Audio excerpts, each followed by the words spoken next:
Alright, hi, I'm Cole Miller. I'm slightly better than a mediocre fighter, and watch MMA Girls, I guess. Hey guys, I'm here with Cole Miller, and what was that sigh? Go on. Go on. Well, where are we? You have to explain where we are, because We're in a wooded area. He's taking me to a wooden area. I don't know where I am. Oh wait, look, there's a building. Never mind.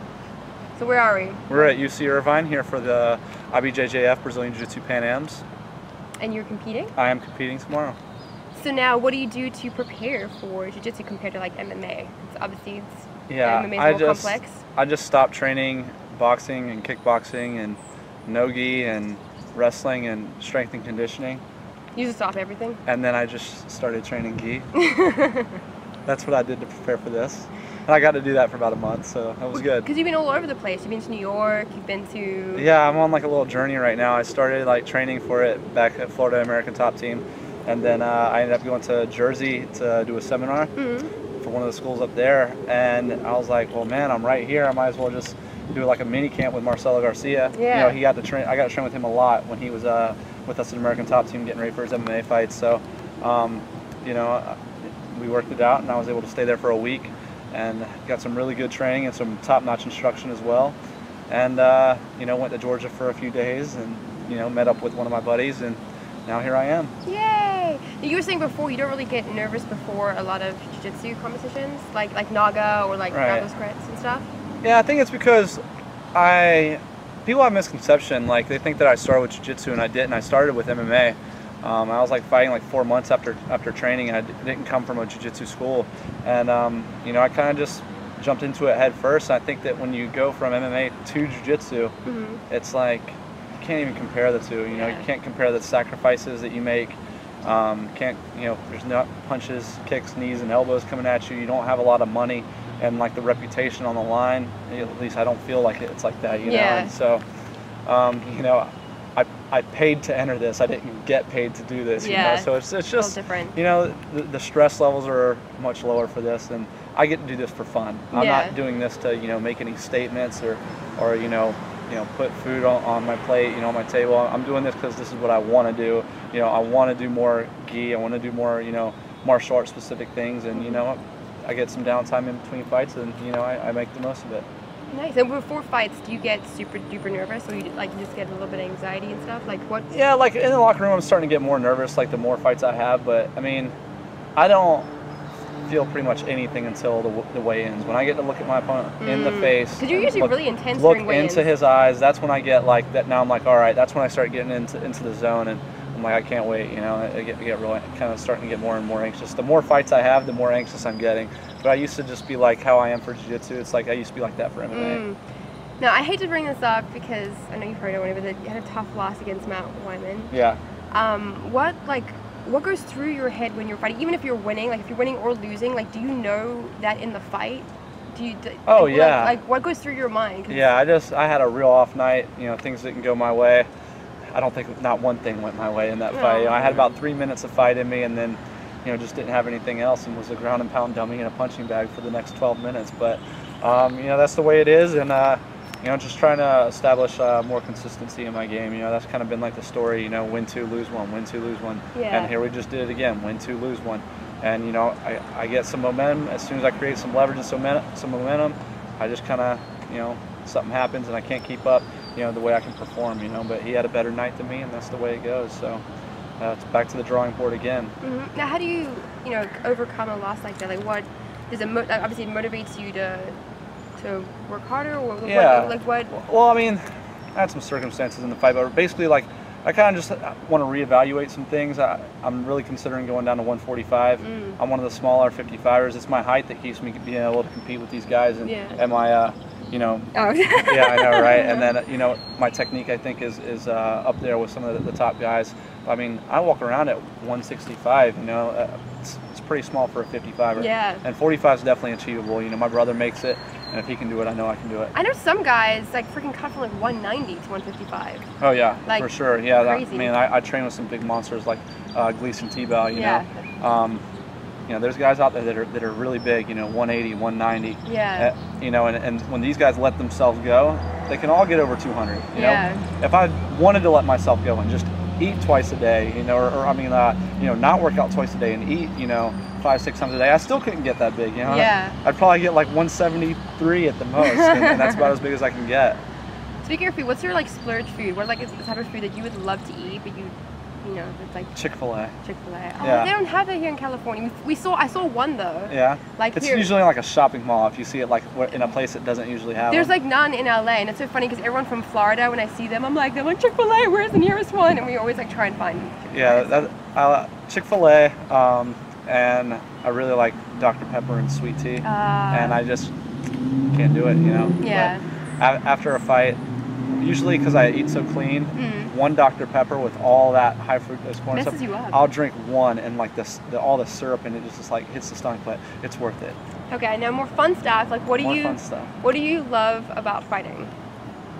Like I just like fighting. I like the way it makes me feel. You know, I get kind of fuzzy feeling. That's the best way I can describe it. Like when I'm walking out, like that feeling when your like hand falls asleep or your foot falls asleep, and you feel like that, like small like pins and needles. I like feel that through like my soul. Yeah. That's what I feel like. It's not like just on one part of my body. I feel it like emitting from me. I'm like wondering, do you guys see this or feel this coming off of me?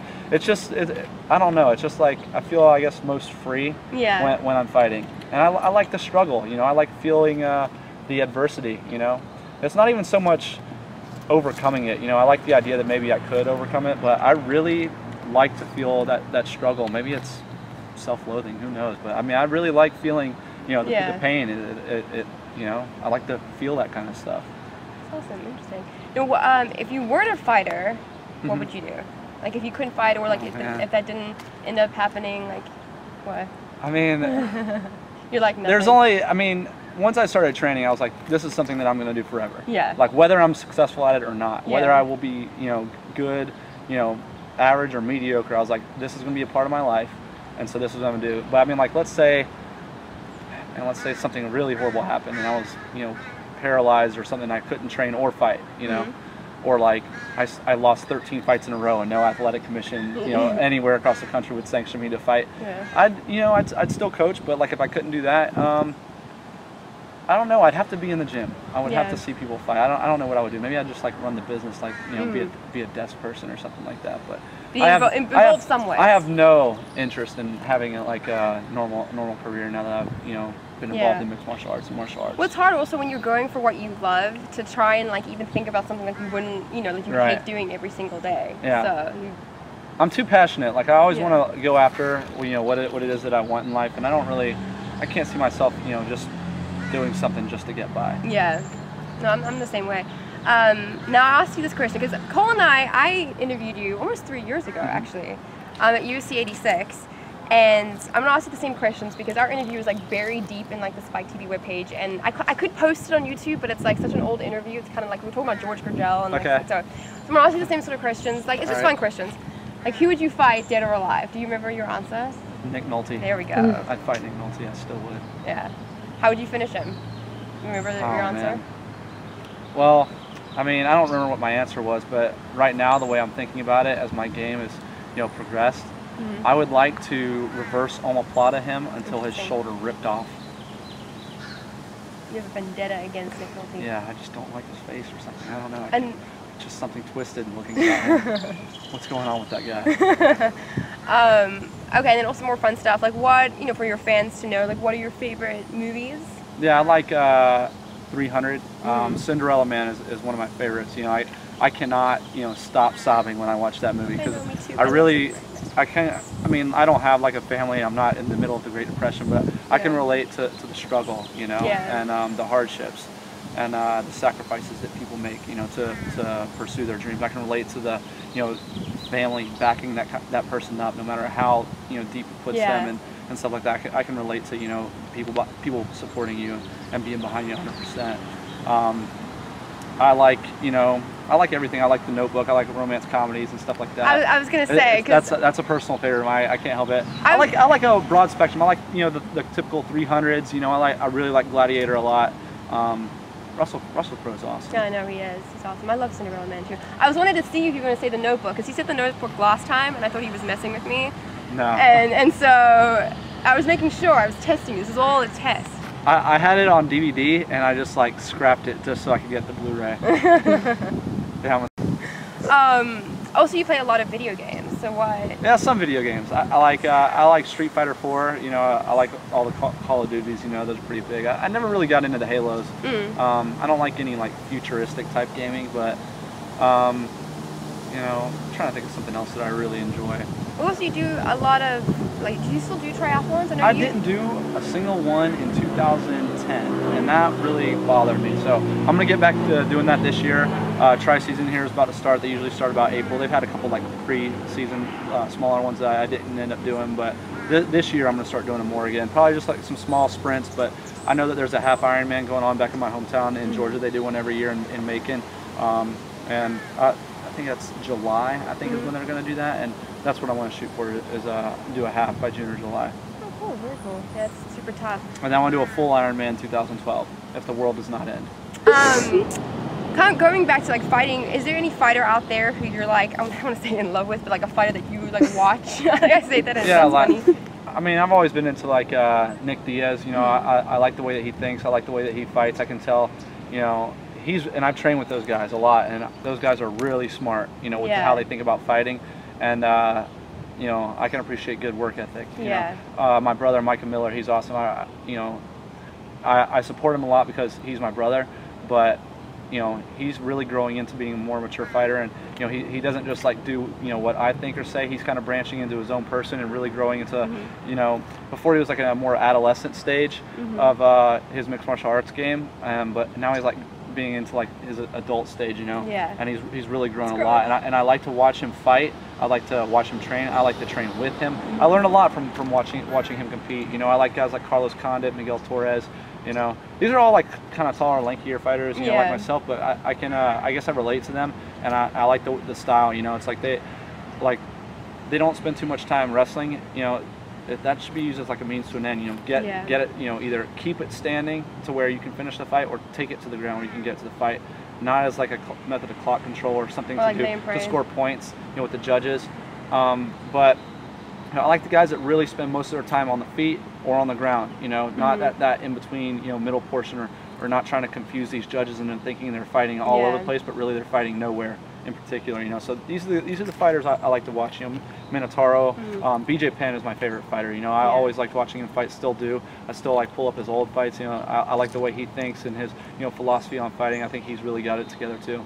Yeah, you have to get me in with Nick Diaz, because I ask people, like a fighter who I haven't met or haven't interviewed, and everyone's like, Nick Diaz, Nick and Nate, and I'm like, they're kind of scary. Like, they intimidate me a little bit because they're all like tough guys. So you have to get me in with them. All right, I'll do my best. Okay, I know. I'm like, what else? I guess what's next for you? Like, what are your plans? Like I said, I'm thinking about dropping down to 45. You know, I want to do another fight at 55. We'll see it. We'll see what happens here pretty soon. I do not have a fight yet, but I'm thinking I'll probably fight by June, July, August, something like that. You know, it's kind of stinks to be on, you know, not fight for 6 or 7 months. But I mean, I've done it before, and it's nice. It's refreshing to be able to take a break, so I can do, you know, tournaments like this and come to the Pan Ams, and you know, hopefully the World Championship, and then I'll do the Nogi Pan Ams. You know, it's nice to be able to get some, you know, a breather to do these things that I like to do. You know, for me. You know. Oh, very cool. Well, we're gonna go back inside, but you can go to colemiller.com. And your fan page as well? Yeah, I got Facebook pages, and my Twitter's at colemiller, ATT. Yeah, I'm all over the place. My gamer tag on Xbox is colemillerkills. Ooh, so have some challengers. Yeah. Do you notice how we just completely turned? Like, we were facing that way, and now we're like. Yeah, how did that happen? I don't know. I just noticed. I'm like, how did like? We were like this, and then somehow we were like all the way here, and now we're here. Okay. Let's dose you down. Hey, I'm Cole Miller, and I say watch MMA Girls, or I will sock you in the face really hard.